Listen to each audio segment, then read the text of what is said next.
Top of the fourth inning here in Parkview Field. TinCaps leading 2-0 over the Lake County Captains, the high A affiliates of the San Diego Padres and the Cleveland Guardians. And now we are joined by Dan Shulman, ESPN Sportsnet, Toronto Blue Jays. You're laughing at me for the intro already. My dad as well. You don't have to be embarrassed of me. It's okay. I think people, I'm your dad. Ryan Bergert's pitch, a swing and a miss by Petey Halpin, 0-1. But if I were like an architect, would I be on the air right now? So the important part is the broadcasting part. Yeah, I understand. 0-1. Called strike two. Yeah, the important part is the broadcasting part, not the dad part. Yes. So, I had to let the people know a little bit. Welcome to Parkview Field. Thank you. This is a beautiful ballpark, and I'm not just saying that because I'm sitting here. You and I have talked about this since you got this job. What a nice venue this is, and you gave me an excellent tour today. This is a gorgeous, gorgeous facility. 1-2 pitch, fouled off. It's picked some inspiration from a couple different ballparks, but probably what stands out is just the number of unique sections in the ballpark. There's so many different experiences you can have. 1-2 again. What's the inspiration from other ballparks? Give me a couple of examples. Well, you were just in our suite level lounge, and we were in Great Lakes where they have a very similar lounge like that, big and spanning. And there's a couple other places that have sections like the Huntington University Picnic Pavilion with the high top tables. It escapes me right now, but there was an extensive search that went on by Hardball Capital, the owners of the team. They traveled around all over the country before building this park. 3-2 pitch is high. That's a leadoff walk by Berger. I love so what do you call I call it a grassy knoll. What do you call the grassy knoll in left center field? The Ruoff Mortgage Lawn. Yes, okay. The Ruoff Mortgage Lawn I love, but just I did a loop over the last couple of innings. The concourses are great. There are tons of concessions and all the little different seating areas, the private boxes and down the lines near the bullpens. It's great. Alex Planez takes a first pitch ball. What'd you get at concessions? I got the 2 slices of cheese pizza. Yeah, and you're a bottle not that of water. interesting. Yeah. What did you expect to hear? Sushi? No, yeah. John got intentional walk. Yeah. 1-0 outside 2-0. That's the source of Southeast Asian food here at the ballpark. Yeah. We have arrived at shadow time of the ball game. Yeah, so shadow over the dirt circle at home. Berger delivers. The runner goes, but it's fouled off. Petey Halpin's going to have to go back. This is a tricky ballpark for shadows.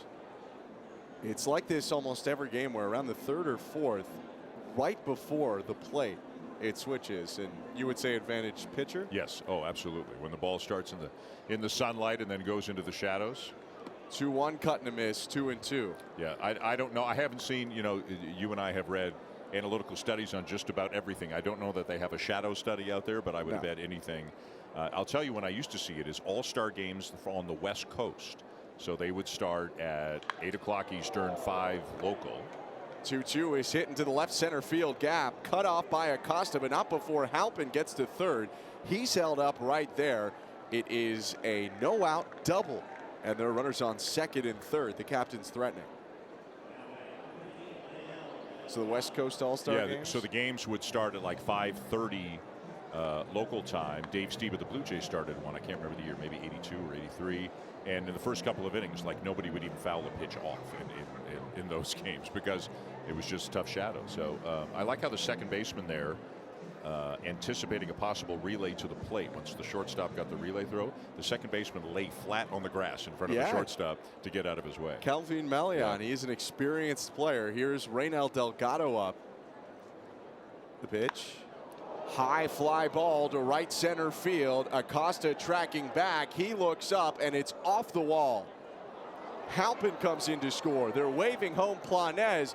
All the way to third is Raynel Delgado on a 2-run triple. 2-2 game. Well, back-to-back extra base hits right now.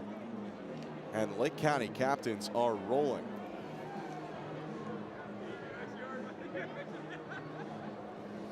And I think if we, there we are. I think if we, there we are over there. I think if we get another look at that, the center fielder, Acosta, they did give him a triple. Okay, I just heard the official scorer say a triple. He had a little trouble with the ball out there. That might have given the batter an extra 90 feet, but it sounds like they scored it a straight triple. That was what went over the PA. Acosta fielded it, although it was kind of in deep right center. I thought it might be Solarte's ball. Christian Cairo takes a ball. It's 2-0. That name might be a little bit familiar to you. Miguel Cairo? Yes. This is his son. This is his son? Cairo, very briefly a Blue Jay. Yes, and now currently the bench coach for the Chicago White Sox. 2-0 popped up. Jack Stronach waves his arms at first base. Fighting the sun, he's got it. Finally, the first out for Burgert in this tie game. So, I mean, when you get to be my age, you kind of feel old all the time. And you know, being with my son calling a game in a wonderful way makes me feel old. But yes, I know Miguel Cairo, and his son is playing in this game. And the shortstop for the Captains is Angel Martinez. Yes. And I know his father. His father was a Blue Jay, also named Angel Martinez, although it became Sandy Martinez. He eventually went by Sandy, but a wonderful guy. Mikael Ramirez fouls off the first pitch. 2 runs in this inning. Infield has moved into the grass right now, trying to protect this tie here in the 4th. Line drive, foul. What do you think about the infield coming in this early in the game? All good with it. 100% good with it. Yeah. So, and it's a good question, because if it feels to me like teams bring the infield in 3-4 times as much now as they did back in the day, back when I was young. They would only do it late in the game then. Now teams start it much earlier in the game. And I guess, again, probably the analytics say this is the good play. This is the smart play. Jared Dale, the shortstop, all the way on the infield grass. The 0-2 misses low and away. So Ryan Burgert, the pitcher, so as you know, but his college teammate was Alek Manoah of the Blue Jays, somebody that I've gotten to know as the Blue Jay announcer. They were kind of a tandem. Manoah was the ace starter. Burgert, one of the key relievers. That pitch is lined over the head of the shortstop, Dale, and into left field. Delgado scores. 3-2 Captains. And that's one of those where, ironically, and I don't know for sure if he would have had it, but if the shortstop is deep, he might catch that line drive, right? But that's not the point of keeping the infield back. Point, right. If you're going to keep it back, it's to avoid the big inning off a ground ball. But yeah, they do get burned a little bit there, and Aaron Bracho's up, designated hitter, and switch hitter batting left. 3 runs this inning for the Captains. Swing and a miss, strike 1. For Burgert, this is really just his first full season as a starter.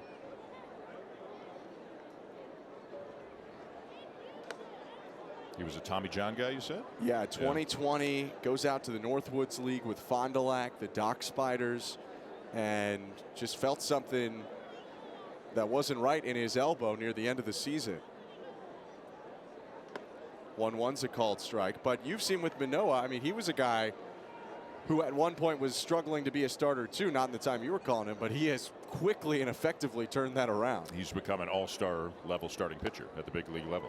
Swing and a miss, strike 3 from Burgert. 2 down off the swinging strike against Aaron Bracho. It was only 2018 that Alek wasn't hanging around in the West Virginia rotation. Right, and I guess 2020 he was at the alt site, right? Yeah. He did not play at all, and now 2022 I think he's on his way to the All-Star game. All-Star voting starting soon. Connor Cox takes the pitch inside. Actually just started a couple of days ago. Yeah, I submitted my ballot. I read the promos online every night, so. I don't know why I said that. I submitted a ballot. Not that there is at all a contingent of Blue Jays fans listening to this, but mine was pretty heavily Toronto-based. 1-0. Outside 2-0. The Padres fans may be watching us on MILB.TV. I did include Manny Machado as my all-star third baseman in the National That's League. an excellent call on your part. Yeah, I mean, he could be the MVP. Yeah, oh, he's having a phenomenal year. Burgert's 2-0 pitch. Away with a fastball, 3-0. So would you say fans here, we are in, I don't know, kind of north-central Indiana? Northeast Indiana. Cub fans, White Sox fans, Tigers fans, Padre fans because of the affiliation? Probably not mostly Padre fans. called strike. Although they do root on their former TinCaps with the Padres. I feel like that's a good second team for a lot of people, but I believe the Cubs dominate the region. Yeah, Cubs will do that. 3-1. Tipped into the glove, and WGN and the wide reach that they have is a big part of it. When Blake Snell made his rehab start here, what was the crowd like? The crowd was good, but it was a very cold weeknight, and we only found out about Blake coming sooner. So the people of Fort Wayne didn't have a lot of time to change their plans. Full count pitch, hit hard foul. But he got a good reception, and he put on a show. He went 4 scoreless, and then Jackson Wolf, who's the other West Virginia starter on this team, he had his start bumped into a relief appearance. He followed up 4 scoreless from Snell with 5 scoreless of his own.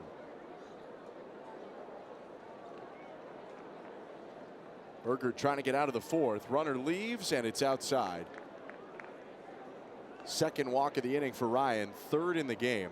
But that's not a regular appearance here in Fort Wayne to have a rehab player.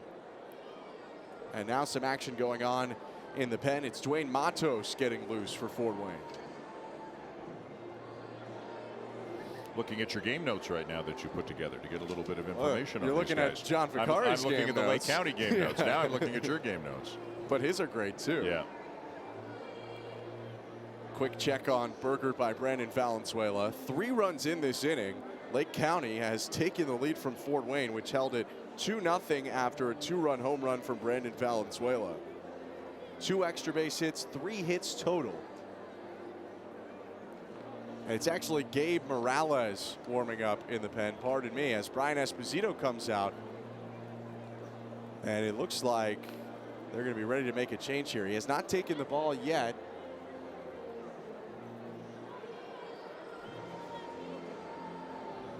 Long discussion right now with Berger, and there it is. It's a call to the bullpen for the TinCaps, brought to you by Gerber Collision and Glass.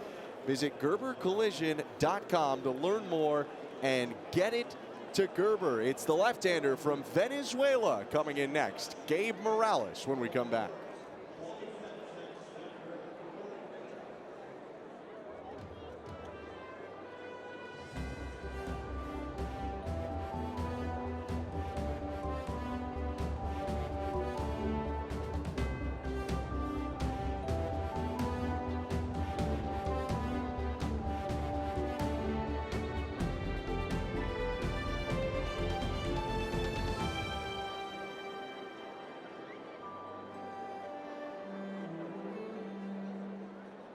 TinCaps play at Parkview Field. Staying ahead of potentially severe weather is a priority. Anticipating when rain may arrive so we can pull the tarp and protect the field is a big part of my job as head groundskeeper. That's why I use FutureCast on the free Wayne Weather app. Staying ahead of severe weather protects the field, our fans, players, and the entire experience at Parkview Field. The live Doppler 15 Fury Storm Team, the official weather partner of the TinCaps. I'm Linda Jackson with Fort Wayne's NBC News. Join me as we support grieving children and teens. Tuesday, June 14th, hear an uplifting message by Ben Nemtin, the #1 New York Times bestselling author and star of The Buried Life. Aaron's House invites you to the Common Bond Breakfast as Ben inspires us to believe that the impossible is possible. Reserve your seat at aaronshouse.org. The Common Bond Breakfast. Together we can help children and teens through difficult times.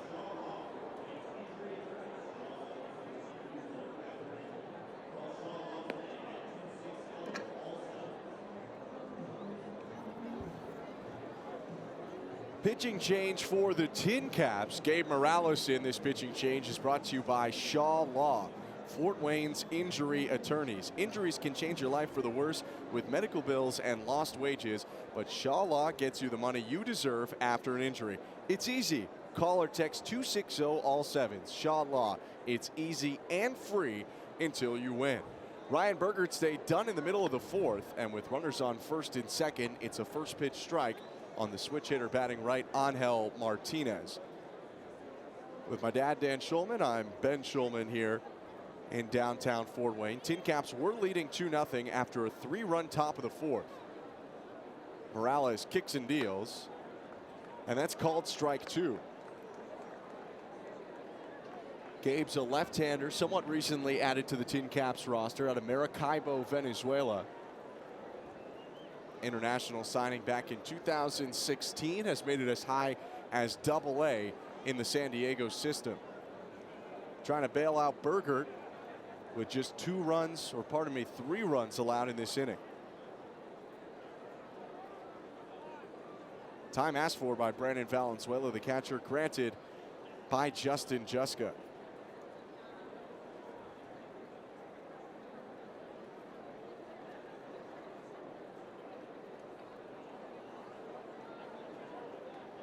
Morales kicks, deals, and just misses low, 1-2.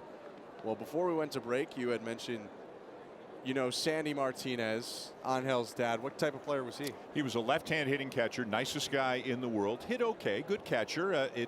It's a long time since I have thought of him. You mentioned him today. It feels to me like he spent 2 or 3 years with the Blue Jays, and then he played in the majors for other teams as well. His son grounds it over to short. Jared Dale flips to second, and that does it for the top of the 4th. 3 runs for Lake County. We're back in a moment.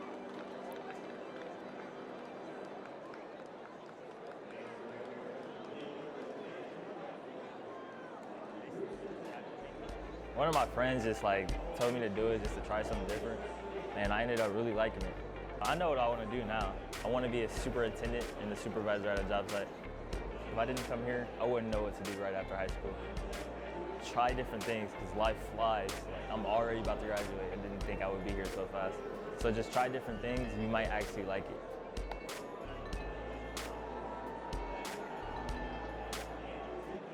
With housing inventory at record lows and interest rates to match, it's never been a better time to build a new home. Lancia Homes is building more homes than ever. Meet with our experienced team now and get your dream home underway. Build with the certainty that comes with over 45 years of putting families into their customized home. I'm Jamie Lancia.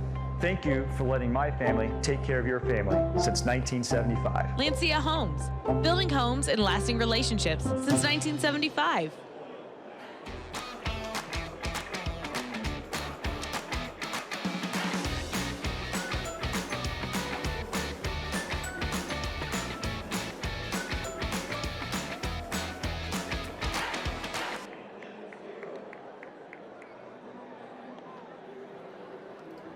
Hello, welcome back to the booth here at Parkview Field with Dan Shulman. I'm Ben Shulman. TinCaps are trailing 3-2. It's your first minor league broadcast of your career. You nervous? No, I'm not nervous. I mean, you're doing all the heavy lifting. I'm just chiming in with nonsense every now and again. I'm just enjoying you doing the game and this beautiful venue. We greatly appreciate the organization giving us this opportunity. It is your first minor league broadcast, but as Brandon Valenzuela steps in to take on Mason Hickman, it's not like it's your first minor league experience. You've been to a good handful of minor league games. Well, most with you, actually. Yeah, so we used to go on these trips back when you were, I don't know, 9, 10, 11, 12, and we've probably seen 6 or 7 minor league games together. I have never called a minor league game that I can think of, but it's fun. I've always loved doing them. Or love being at minor league parks. They're all different. They're all unique. They all have great promotions and a great different vibe about them. Pop up down the left field line near the bullpen, and the relievers got a little bit in the way there. That one landed. It's 1-2. There's a lot going on down there for a left fielder. Well, speaking of promotions, you haven't seen the Bad Apple Dancers yet. No, you haven't seen the condiment race. That's coming? Oh, there's a lot coming. When is the condiment race? The condiment race today, I'm not exactly sure. It'll be a surprise. I believe it's around the 8th inning, 7th inning. Who's the front runner? Well, so I believe, now don't quote me, I think the all-time scoreboard it's mid-8th, so I was on it. 36 for Mustard, 2-2 swing and a miss, strike 3. 7 Ks for Hickman. 34 for Ketchup. Relish, 0. Really? Relish has never won. What's wrong with Relish? I would say a lot, but you'll see for yourself. Okay. You know, the Cubs won a World Series. At some point, Relish has got to break the streak. Jack Stronach's coming up. He's been streaking as of late, trying to get over the Mendoza line. But you do have a Midwest League experience. Saw a game in Lansing. We saw a game in Lansing many years ago, and that's back when, well, they were a Blue Jay affiliate. Which they switched to Oakland last season. Last season, yeah. And, well, you remember better than me. Wasn't that like Syndergaard was still in the organization Aaron then? Sanchez was starting. Syndergaard was there too. Outside, and this wouldn't become as much of a notable name until later, but Anthony DeScalfani was also there, and now he's had a blossoming career, had a great year last year with the Giants. California guy Stronach with sunglasses takes the second pitch for a strike, or takes his second strike. It's 2-2. This pitcher that the captains have, not overpowering, but his fastball at 90, his curveball is 71 miles an hour, and he's been throwing his curveball very effectively tonight.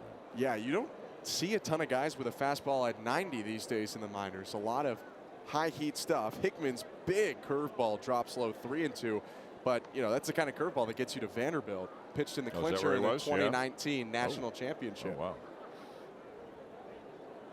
Teammate of Kumar Rocker.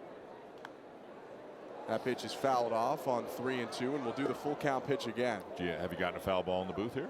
Well, I don't know if you know, but not here, but the second game, or third game technically, it was a doubleheader that I did all season. We got a foul ball in the booth. High ball 4, second walk for Stronach. In Dayton, I was hit by a foul ball. Oh, really? Yeah. It was late in the doubleheader.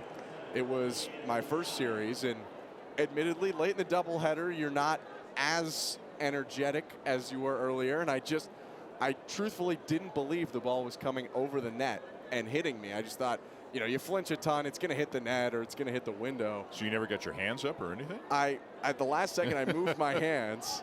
Basabe shows bunt, puts it down right back to the mound, turning a throw to second for 1, but that'll be it. Failed sacrifice. It's a fielder's choice. I got my hands up, but that kind of moved my elbow out. It hit my elbow, hit our equipment. Yeah. We stayed on the air, and it was Jack Stronach who just got retired at second. When we got all the way back to Fort Wayne, and I'd only known Jack for a couple of weeks then, he just stopped me while we were in the stairs, and he said, "Did you get hit by that ball today?" Which was pretty funny. Angel Solarte's up with 2 outs, outside. Is Basabe the kind of guy who tries to bunt often? Not really, to be honest, but it looks like this entire Fort Wayne team, they've struggled a bit for offense this season, and they're trying to do whatever they can to get on base. It feels like Matthew Acosta, who we saw bunt for a base hit earlier, he came in a couple weeks ago, has picked up multiple bunt base hits, and everyone else is following suit. Wow, they thought they had him picked off there, but Basabe's back on the dive back. Joe Naranjo was heading to the dugout. Safe call, though, from Kevin Levine, the base umpire standing just to the right of the mound. 1-0 to Solarte. Strike at the knees. TinCaps team early in the season was known for its power. They led the league in home runs for the first 3 weeks. Now they're known more for their patience. They walk just about as much as anyone. Third in the Midwest League. Another throw over, a dive back from Basabe. Here's a doozy for you. Pace of play rules. If he throws over again and doesn't get him, it's essentially a balk. Basabe goes to second. Right. Unless he picks him off. If he picks him off, him, it's fine, but it's a big gamble. Yeah. 1-1. Runner leaves. Pitches a ball. Throw to second. Got him. Boy, you can't make a better throw than that. Right on the money. Mikael Ramirez got nearly half the guys that tried to steal last year. He struggled a little bit this year, but he turned back the clock. Basabe was just gunned down there, clearly tagged on the arm for the final out of the inning. TinCaps go scoreless in the bottom of the 4th and still trail by 1.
TinCaps fans, coverage is brought to you in part by Royal Excursion, the official transportation partner of the TinCaps. Arrive in style, choose buses and limos at royalexcursion.com. TinCaps on the road soon, heading to Lansing after this series.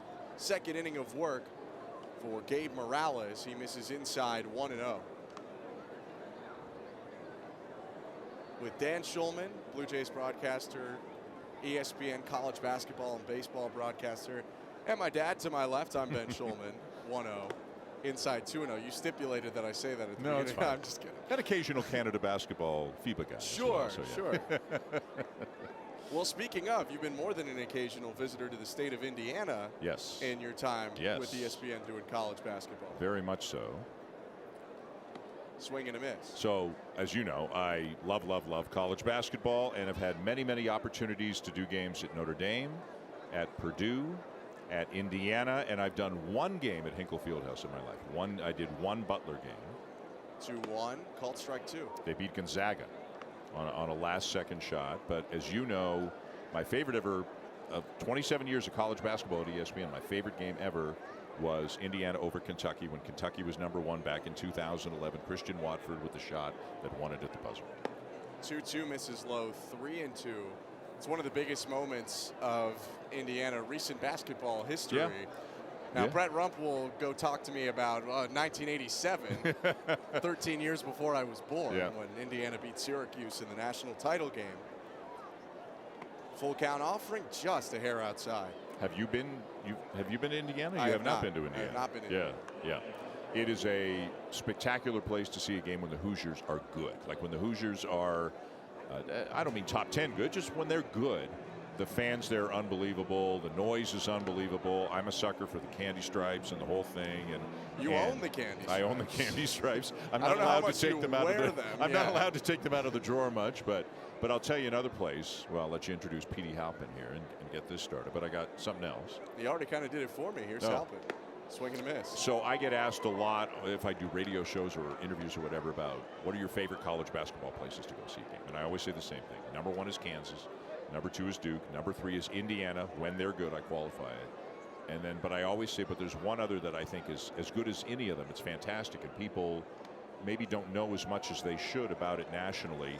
And I'm not saying that because I'm in the state of Indiana, but Mackey Arena at Purdue is off the charts. The noise and the intensity of the fan base there, and they've been a really good program too. I love going to Purdue. A bit of a tricky place to get to from Toronto. But I absolutely, it's not too bad actually, flying to Indianapolis and drive something. But I absolutely love going to do games at Purdue. Wish I could go there more often.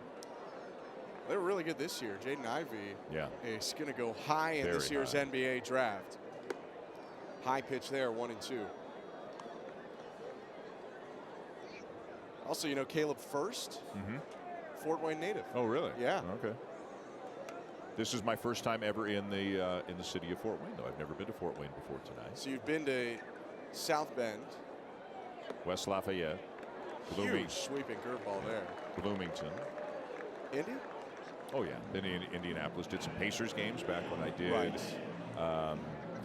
the NBA. And there used to be, it just left a couple of years ago, that Butler, Indiana, Purdue, Notre Dame thing. I did that a couple of times. And actually, one of the Final Four, I did 2 Final Fours for ESPN International. People in the U.S. would not have seen that. But in Canada and around the world, you would see that. One of the 2 Final Fours I did was in Indianapolis. Alexfree Planez is at the plate. He takes a first pitch strike. So you're pretty well versed with the Hoosier State. Yeah. I have made the rounds in Indiana pretty good. It's as good a basketball state, obviously, as there is in the country. You think of Indiana, Kentucky, and North Carolina, I think, is the 3 states I think of first that just worship college basketball, and I've been fortunate enough to go to all of them a bunch. This ballpark just won is contest the right word? I wouldn't say a contest, but like a challenge. I don't know. 0-2 hit hard but foul. Still 0-2. Parkview Field. Lauded as one of the best fan experiences in minor league baseball. I'm assuming you're going to walk around a little bit more after the fifth inning. Is there anywhere specific you're looking to check out a vantage point from? I'm going to do a loop, and I'm going to try really hard not to get picked to go out on the field and do anything. I saw a guy catching frisbees in a pizza box before, so I'm just going to lay low and maybe grab an adult beverage and go out in the sunlight out in right field and just do a loop around the ballpark. It's just beautiful. I love ballparks. So Ben will tell you there are times like I'm in some random city. It could be a college basketball town. And if I wind up like near the ballpark, I'll literally take a picture of it and text it to Ben just to say, look at this ballpark. How nice is that? Well, this is a new one to add to the catalog. Yep. Planez went down swinging on a fastball there. 2 outs in the top of the fifth.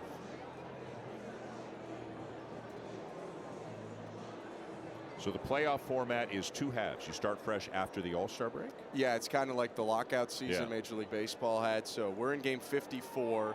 It's actually not the All-Star break. First pitch is a called strike against Reynel Delgado, who tripled in 2 runs last inning. So it actually happens midway through a series versus Great Lakes. Game 67 is midway through the series, just the way the schedule worked out. 0-1. High 1-1. Do you ever see TinCaps fans on the road? I know most of you. Yeah, you will see people. Yeah. Okay, that's nice.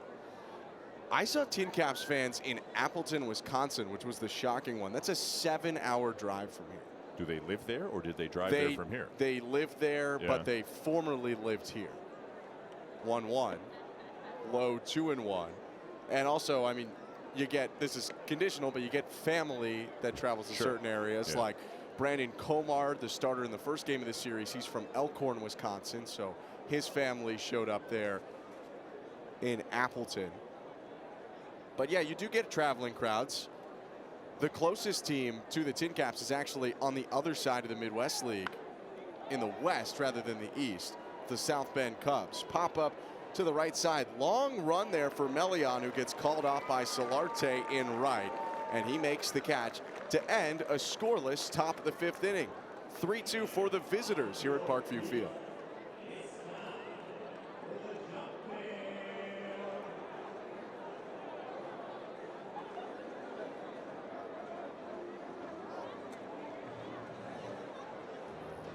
I have my journeyman's card so I can travel anywhere I want to. I can be making up to 50 now, and that's 6 figures a year. I definitely make this decision again. I feel like it might have been one of the greatest decisions in my life. I mean, it's a life change. I love what I'm doing.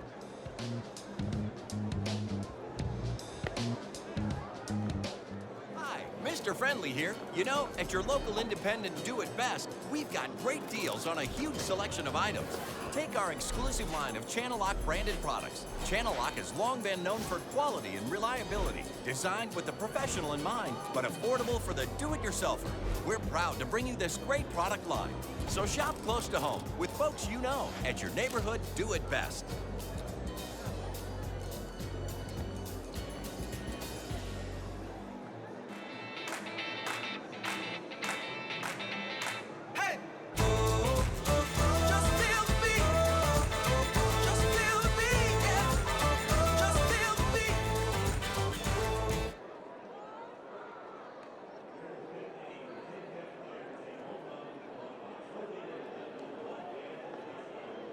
Bottom of the 5th inning here at Parkview Field. We're rolling along with the TinCaps in a tight one. It's a 3-2 game, advantage Lake County. With our wonderful crew and Dan Shulman, I'm Ben Shulman. Bottom of the order for Fort Wayne, Angel Solarte, Agustin Ruiz, and Kelvin Melion up for Fort Wayne, with Solarte leading off against Mason Hickman. First pitch from Hickman's outside, 1-0. So I know the team has had some COVID issues. How many guys were out, and are most of them back now? Still waiting for some of them to come back as that pitch misses away. So today, unfortunately, Danny Denz, a left-handed reliever, was added to the COVID list. We talked about it a little earlier. Corey Rozier, that ball shot out to right field. Long run in for Planez, makes the catch. 1 down. Corey Rozier, the everyday left fielder and typical top of the order hitter, he is supposedly close to returning. He was placed on the list last Wednesday. Robert Hassel III, the top prospect on this team and everyday center fielder, he was placed on the list last Thursday. To our understanding, it's 10 days or 2 negative tests 24 hours apart. Right. So we deal with the information we get. We think that those guys should be back around the weekend. Agustin Ruiz takes a pitch low, 1-1. Another thing, just before I'm out of here at the end of this half inning, another thing that is, you can't help but notice it. Ooh. High fly ball to right field. The home run leader from last year has done it again with a bat flip to cap it off. Ruiz ties the game at 3. Well, the TinCaps have hit 2 home runs tonight, and neither of them has been a cheapie. They have been absolute no-doubters to right field. That one was golfed in the most literal sense. He went down low to get that ball. But low and in is a power zone for big swingers like Agustin Ruiz. Yeah, he knew right away. 380 feet to right field to tie the game. Our home run distance presented by On the Mark. And with that home run, another generous donation has been made to Habitat for Humanity. Thanks to the O'Daniel Automotive Group. Throughout the season, the TinCaps are hammering for Habitat with each home run they hit. Find out how you can hammer for Habitat by going to FortWayneHabitat.org. Kelvin Melion at the plate. It's 2-1. Boy, Mr. Ruiz has spent a lot of time in Fort Wayne, so the TinCaps were low A before the so before you have a lot changed, of repeat guys yeah. now. 2-1 lace to left center field. That's a base hit for Melion. Hard round around first. Ruiz and Melion had a combined 2 hits coming into this game for the TinCaps this season. They have 2 hits in the last 2 plate appearances. But yeah, it's funny. Lake Elsinore was the high A affiliate. The TinCaps were the low A affiliate. They flip-flopped. Oh, really? So now you used to want to go from Fort Wayne to Lake Elsinore. Right. Now a lot of guys can't wait to go up to Fort Wayne. Right. Yeah, Ruiz was here in 2019 when it was low A, was here last year as high A, and now here again this year. Love the way Melion runs the bases, by the way. I mean, just putting a ton of pressure on the outfield. And he put pressure on Greg DeCenzo. The manager is out right now, and this is the day done for Mason Hickman. It's a call to the bullpen brought to you by Gerber Collision and Glass. New pitcher when we come back on Comcast 81 and MILB.TV.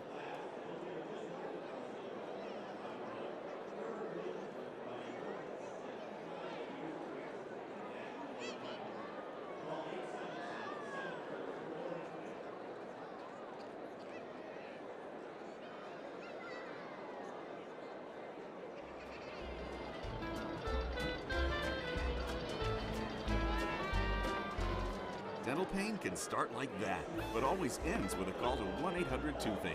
Call 1-800-TOOTHACHE or stop in at Afton. Baseball's future is here on MILB TV. Minor League Baseball's rising stars hit the field with major fire, major intensity, and major league ambition. More than 100 teams and more than 6,500 games, featuring MLB's top prospects and up-and-coming stars. Watch tomorrow's big leaguers give it all they've got, live or on demand, on MILB TV. Baseball's future is here. Hi, Fort Wayne TinCaps fans. I'm Dennis Bear, former minor league pitcher for the Chicago Cubs and founder of the Bear Fine Foundation. As an official homegrown charity of minor league baseball, our mission is to raise awareness for missing children in your area. Take a look at these profiles. Find us at bearfind.org, follow us on Facebook and Twitter, and enjoy the game. And go TinCaps!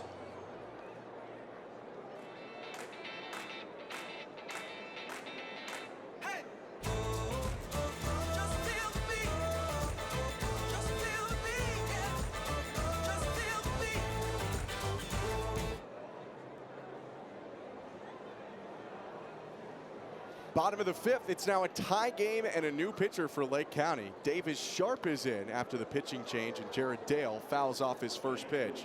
0-1. Welcome back to Parkview Field. Augustine Ruiz hit a moonshot homer to right.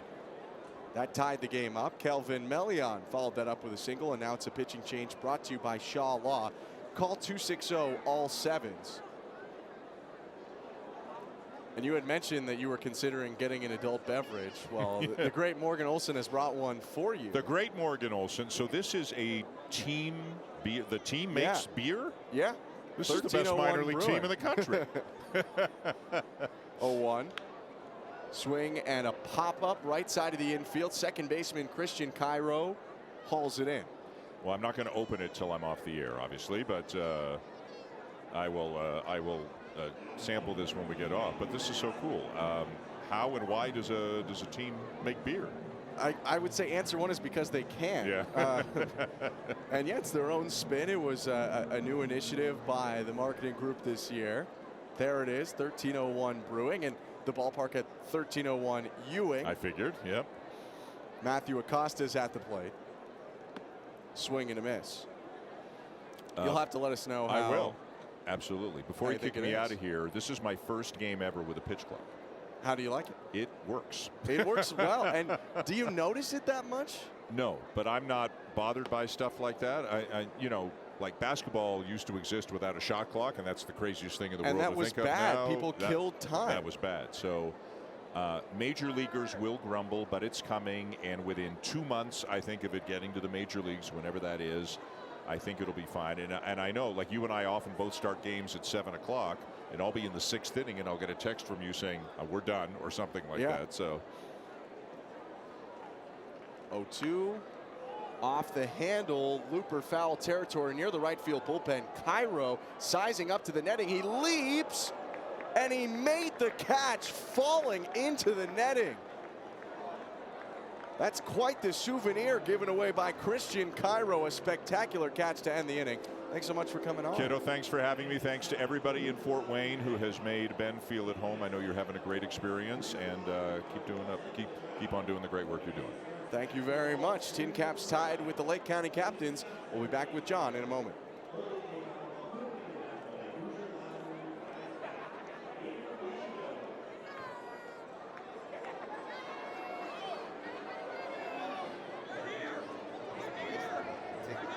After college, I graduated.